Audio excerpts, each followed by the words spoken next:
He's the career leader at Gonzaga. Doesn't get much better than that. Yep, just recently ascending to the career #1 spot in assists in the vaunted Gonzaga program's history. And so the Zags control off of the tip, coming in at a perfect 14-0 in the West Coast Conference. The Tigers 13-16 overall. They're 3-11, and they have lost their last 5.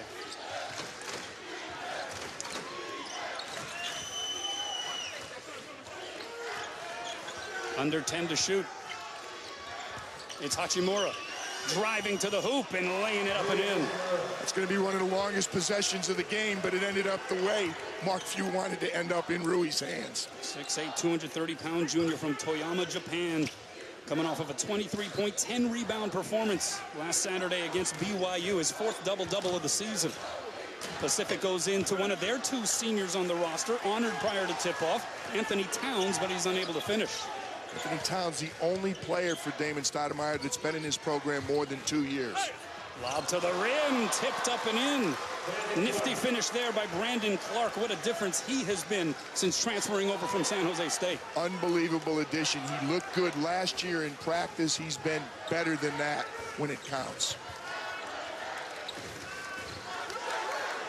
An open look from the right corner is drilled by Jeremiah Bailey, 6'6" sophomore, shooting 36% from beyond the property line. And we'll have a whistle defensively. It looks like they'll get Bailey on this one. The first time these 2 teams met, PJ, in Spokane, it was a 67-36 decision in favor of Gonzaga. Well, again, you thought we had the lob right there. He wasn't able to get it one hand. He pushed off with one, got it with the other. And in that game, Pacific, they really shortened things up. They used the clock on most of their possessions. In fact, to this point, that's still the lowest scoring output by Gonzaga this season. And they still won by a hefty margin, as that shot is off the mark by Corey Kispert. You know, they basically took 20 seconds off the clock every possession. That was their philosophy that night. Unfortunately, they didn't make shots, so they weren't able. They hung in the game for about 10 minutes, and then it got away from them. Shot 12 of 45 from the field. Did the Tigers. Kai Cabellis a little long with it there, and the rebound goes to Perkins. Hachimura, the hesitation drive, finds himself open. Can't hit the turnaround. A little over 2 minutes in. Your thoughts on the pace here early, PJ? Well, they're not holding the ball. Damon Stoudemire told us this morning at the shoot-around he's going to wait and see how his guys look early. If it doesn't go well, then they may take some time off the clock. But he's letting them play right now and seeing how it goes. Damon Stoudemire in his 3rd season atop this program made some strides last year when he led the Tigers to their best West Coast Conference finish since rejoining the league in 2012. They finished tied for 4th at 9-9. Yeah, they were 9-9, but unfortunately they lost 2 players who would have been seniors this year, grad transfers, one now at Oklahoma, the other at Rice, and that's certainly cut into their efficiency. Yeah, talking about Miles Reynolds and Jack Williams, Oklahoma and Rice grad transfers respectively. Also, some injuries have certainly bitten Pacific along the way here this season. Ajari Sani is missing his 9th straight game with foot pain. He will have an MRI performed here soon. As the layup by Cabellis, no offensive board Towns, and they'll reset. Also playing without Amari McCray. Missed the entire year, Cano. He got hurt in the first practice, missed the entire year. So a lot of very unfortunate luck for Damon Stoudemire's crew this season. McCray would be one of those very valuable big bodies, 6'9", 300-pounder. The pull-up there is off the mark by Roberto Gallinat. He is the other of the 2 seniors on this roster. Defense certainly a theme in the shoot-around for the Tigers here earlier today. And Zach Norvell couldn't hang on to the pass. Bodies hitting the floor, and it's the Tigers coming out of the scrum with it. Jaleel Tripp, 6'5" junior from Brooklyn, New York, on the drive, some contact, and the rebound off to Brandon Clark. The pull-up by Perkins. Rattles in and out, and a good box out there defensively by Towns. Good defense by Pacific. Pacific with a chance to take the lead. And they did it! Roberto Gallinat with the punch. Something they were unable to do Spokane, they never led in that game, Canoa.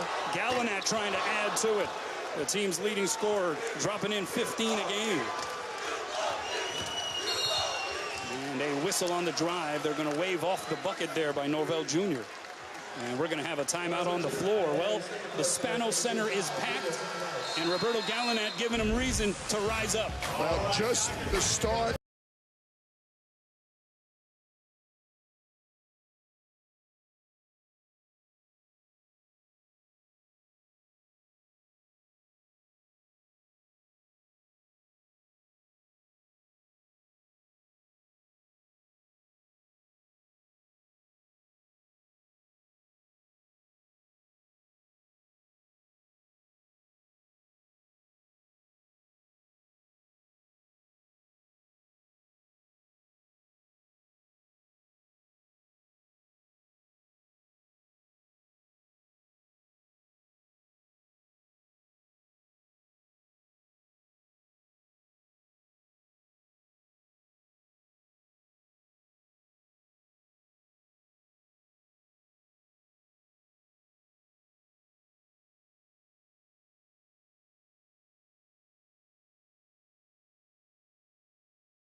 in the country in field goal percentage defense, and they block shots inside. So that's a tough combination. The quickness, they're able to extend it out to full court. Tell you what they've done. They've had a couple of traps right when they got it across half court. So far, Pacific has done a good job of handling it, but look for some secondary traps for Gonzaga.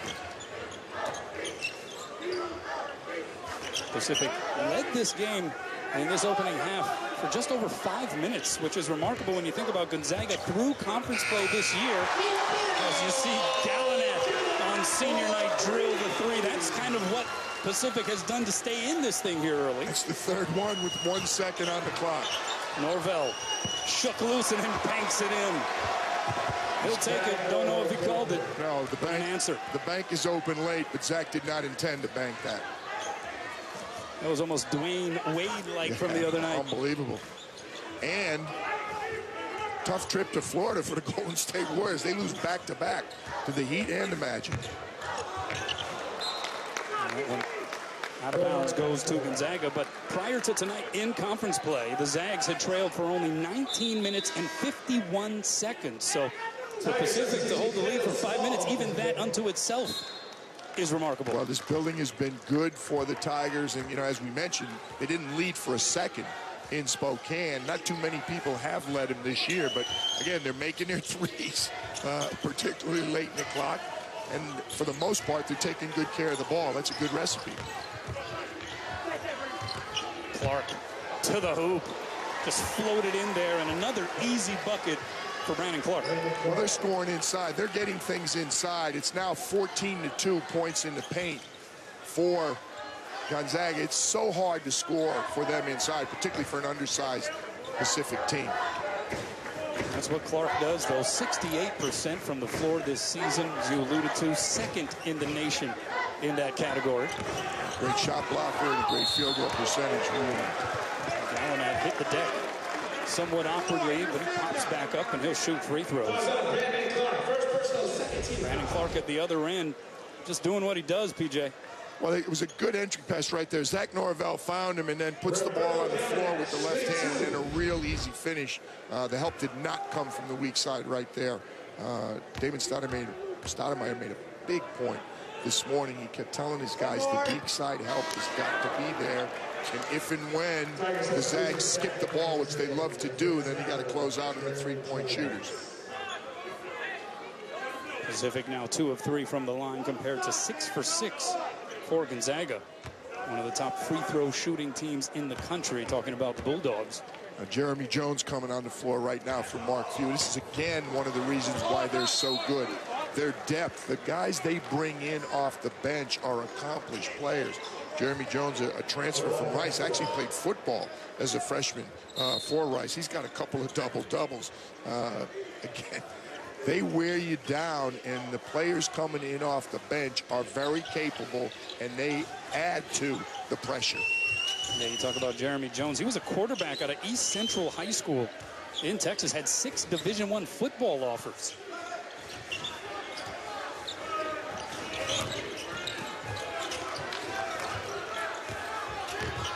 Five to shoot. Hachimura, tough fadeaway. That's good defense again.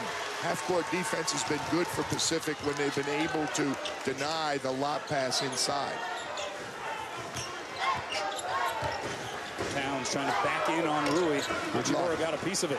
Good luck.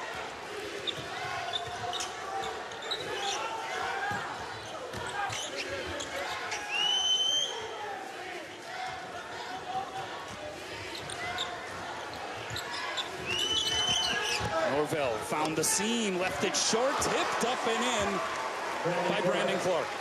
Zach Norvell thought he was fouled. That's a tough shot for him. He's a left-hander. He's going to the right, shooting it back across his body. He wasn't able to finish, but Brandon Clark did.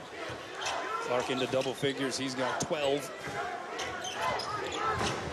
They were able to travel there.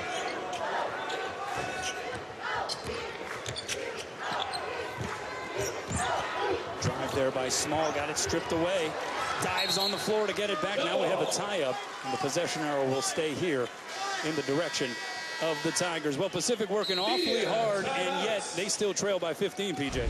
Well, again, they're splitting hairs now. I'd like to see him rebound a little more. Early on, he was dominant on the glass. I think he can be a better rebounder, but there's nothing he can't do on the basketball court, and he's still a young guy, and he's improved so much in these last 2 years. You got to think the ceiling is still very, very high. I'd love him if I was in the NBA. How about that finish there by Kendall Small? Wow. It's a 9.5 degree of difficulty. And here's the poke away by Tripp, but it goes out of bounds. And that's the feeling you get. Pacific has worked awfully hard at both ends of the floor. Gonzaga really has yet, you feel, to kick it into gear, and yet they're up 13. Well, I like what they're doing defensively. They're not making threes, which has really hurt them. They made their last couple now. They start making threes, then the game will open up. But I'm really impressed with the transition defense for Pacific. And again, for the most part, 5 turnovers, not great, but not bad. That keeps them in the game. See, that's pull up there by Perkins. That's what they're not going to be able to deal with. They start making threes, and it'll really get away from them. Josh Perkins, he's been with this program now 5 years, broke his jaw 5 games into his freshman season. 145 career games, most in the nation. How about 128 of those wins? And that helps in transition to pile up victories when Rui Hachimura runs the floor like that. Well, that's one of the things they haven't done yet. That when they get a turnover, they get the fast break going. Forget about it. They start playing downhill. You got them doubled. I mean, they just, kind of methodically, 2 at a time. They get a stop, they get a score. When they start making their threes on top of their half-court execution with the high-low looks, forget about it. Small dribbled all along the baseline. Either the ball or the foot out of bounds, so it belongs to the Zags. The big fella's leading the break. Well, there's the turnover. BC's got it. There's his front court mate, Rui running the floor. Guards don't even touch it. Bigs get the steal, bigs get the assist, bigs get the finish. At least that turnover there is a dead ball turnover. They got to come up and they got to play against the half court. Under a minute and a half to play here in this opening stanza.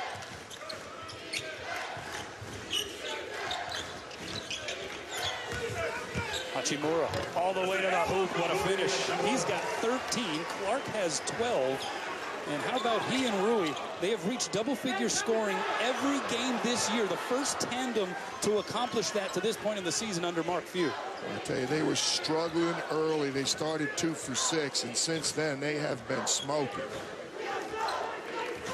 The lead is 20, under a minute to go in the first. Including their last 3 three-pointers. 1 for 5 to start. We kept saying, if they start making threes, well, 3 in a row going down.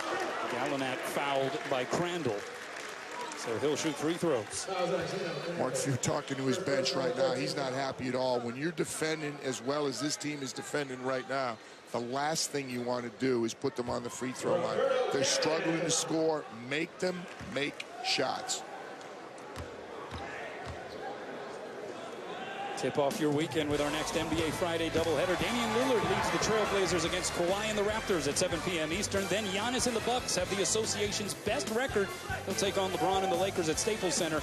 Coverage begins with NBA Countdown at 7 on ESPN and the ESPN app. We'd be remiss if we didn't mention the Warriors traveling to Philly for Saturday's game on ABC. You'll be there calling the radio. Adam, Amin, and I will be there with ESPN Radio. I'll tell you what, Warriors going to be looking to finish out this road trip with the win. They just lost back-to-back in Florida. Clark doesn't get the bounce, but he'll shoot free throws.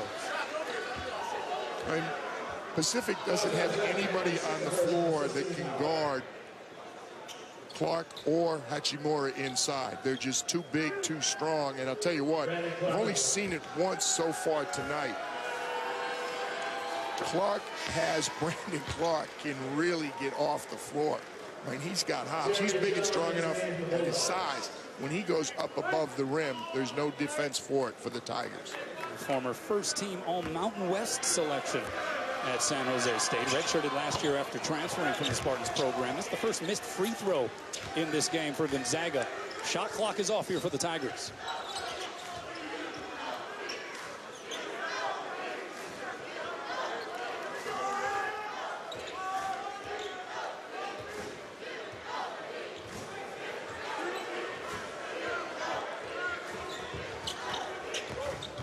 trip. The crossover move challenges Clark, can't hit. We got bodies hitting the floor. It was Norvell and Zach Cameron in a bit of a wrestling match. We're not in the bonus, so they're going to have to take the ball out of bounds. Gonzaga didn't want to throw a foul away there. They did a good job contesting the shot, but didn't do a good job getting a defensive rebound. It's a really good contest right there by BC. That's why he's one of the best shot blockers in the country, but then a foul on the rebound. 1.5. If they get it in. They do. Cameron got it blocked by Clark. Came into this game with more blocks than 165 college teams.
ESPN.com/UFC 235.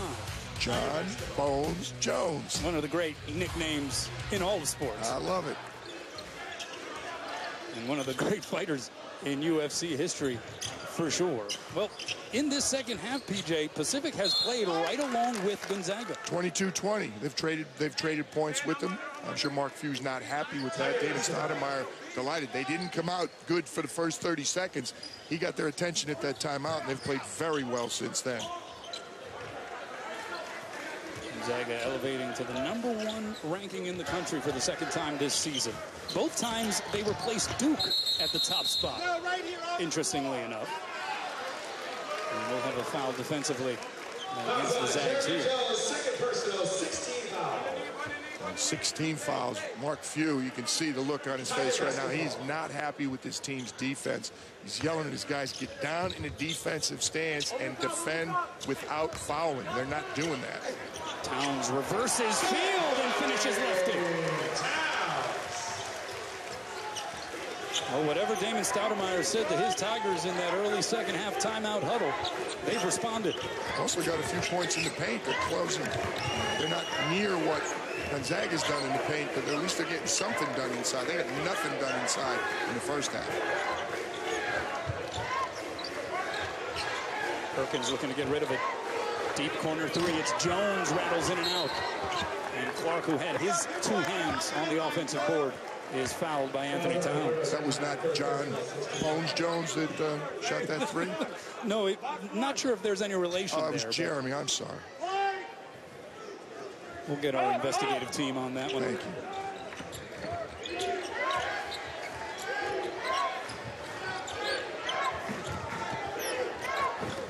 Deep three by Perkins. And Pacific with another opportunity. Dorsey in transition, got it wiped away from behind. He wanted a foul, but Clark will be credited with the shot block. And Norvell at the other end hammers it down. In the backcourt, Rui and BC slapping each other 5 because they started that fast break with the defense. Gallinat once again hits the deck. Mark Few is really disgusted. Third on Jeremy Jones. Hachimura getting Rui back in. I said it was Rui and BC. It was Jeremy Jones and BC, but then he committed a foul on the next one. They're going to be shooting free throws for 10 minutes, and that is not a normal state of affairs for Gonzaga. Gallinat hits the free throw. He's got 16. Ian Towns honored prior to tip-off, as tonight is senior night for Pacific. They have one conference regular season game left at Pepperdine on Saturday. Meanwhile, Gonzaga will go to Moraga. In fact, they will drive there tonight. They'll bust down tonight. Take on St. Mary's on Saturday. The best rivalry in the league. This year, BYU, USF, also very, very good. But for years, it's been St. Mary's and Gonzaga sitting on top of the WCC. Which makes what Gonzaga did to St. Mary's in Spokane on February 9th all the more impressive. 48-point win against Randy Bennett's squad. The most lopsided defeat for St. Mary's in the Randy Bennett era. Yeah, I thought it was a typo when I saw it in the paper. I didn't see the game on, and I couldn't believe it. In fact, we had the game last year in Spokane. St. Mary's beat him in Spokane last year, if I'm recollecting correctly. So Rui Hachimura goes to the free throw line from Toyama, Japan, one of several international players featured on this roster. They have the French connection, Joel Ayayi and Killian Tilly, who remains out. Both attended the INSEP school in France. Filip Patrushev from Serbia, Rui Hachimura from Japan. And Tommy Lloyd gets most of the credit. Tommy Lloyd does an exceptional job with recruiting in general, but particularly with international recruiting. I don't think there's anybody as versatile, as well-versed in international basketball, college assistants as Tommy Lloyd. Rui Hachimura, his exploits here with Gonzaga, making big news back in Japan. We have members of a media team that have followed him around basically everywhere he's gone. ESPN has put together very special video packages, highlight reels to send back there, and Hachimura adding to his highlights here tonight with another bucket. Gonzaga up 67-44. Hachimura now with 21. Look out. Head of the pack, behind the defense. How about the hands, the gather, and the finish? And a beautiful pass for Gino Crandall. One of the few times that the Zags were able to get behind the Pacific transition defense. Cabellas can't make it. Hachimura falls to the floor. Cabellas comes up with the loose basketball and lays it up and in. Seems to be a lot of extra contact there in different parts of that sequence, but no whistle. Hachimura with the last 6 points scored for the Zags. They try to go into him again. He is fouled by Jeremiah Bailey. Bonus both ways. Gino Crandall, this is a long pass right on the money, and again, great soft hands. Rui can catch it. When you're throwing the ball to Hachimura or Brandon Clark, you just have to be in the same area code. They're going to go up and they're going to get it. Good hands and good hops. It's a nice combination if you're a guard throwing them the ball. Hachimura, bonus opportunity, can't hit the front end. And it is cleared by Towns. Cabellas trying to drive the lane, wild pass, winds up out of bounds, and it belongs to Gonzaga. There's Tommy Lloyd we're talking about. Sitting right next to Stephen Gentry. Again, he's done such a job. And again, this international success they've had is not a new phenomenon. They've been doing this for years. Domantas Sabonis and Kelly Olynyk playing in the pros right now. Kevin Pangos. There have been so many good players at Gonzaga. And Tommy Lloyd, the man responsible for a lot of them coming to Spokane.